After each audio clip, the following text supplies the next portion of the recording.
Okay, so this is the blacktop stock ECU, the stock harness. So on the to get the car started, all you need is, you see those two wires right there? Come on, right there. The white one with the red, that's your constant voltage, meaning power from the battery all the time with the 15-amp fuse.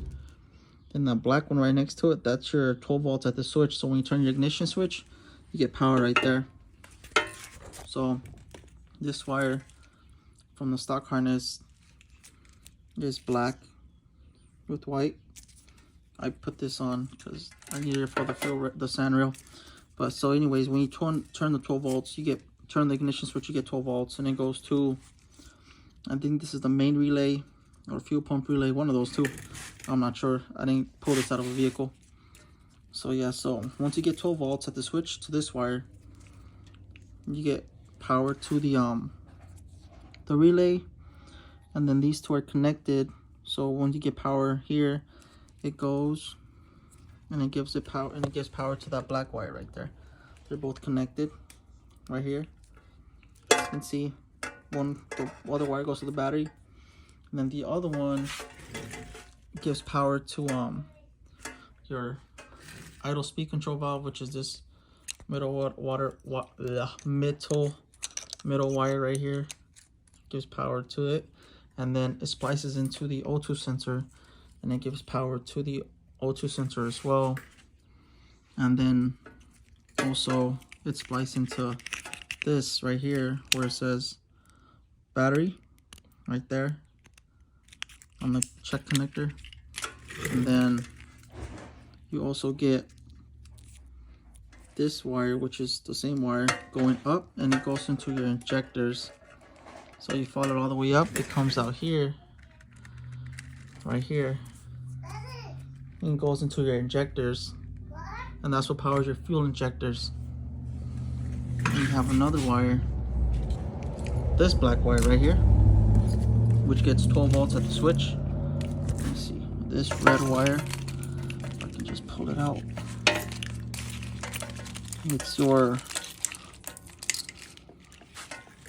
right here, this red and black wire goes to your coil and your igniter right here. Your coil and your igniter, this gets 12 volts at the switch as well. Right here, that's where your igniter goes, and this is where your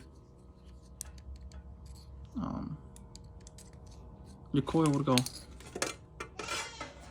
And then, in order for the car to start, you have to have both of them plugged in. As you can see, this is your igniter. There's your coil. You have to have both of them plugged in, and it has to be grounded. The igniter is grounded through the body of the chassis of the vehicle, and I believe the coil is as well. I'm not sure, but it has to be grounded, or else you're not going to get a spark.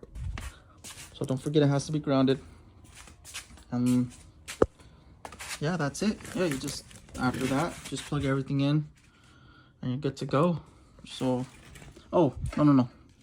This wire, you don't need it to give it 12 volts to start, but you need constant 12 volts so it can keep its memory, you know, the, I don't know, fuel ratio, mixture, whatever it's called. So this gets constant 12 voltage, which is this wire right there. After that, you're good to go. I have the only things I have in the vehicle is the idle speed sensor, my knock sensor, the fuel injectors, the map sensor, which is this one, the auto position sensor, and then the I think the VVT sensor right there. Yeah, that's it. Also, your harness is going to come with the wires coming down here into the battery, but because my car is a Corolla SR5, it was a carburetor version, not the fuel injector, so my wires were in the body harness and not on the engine harness. So that's why mine doesn't have those, so yours might have them. You're gonna be wondering why you have 4 wires, and that's why. yeah, that's it.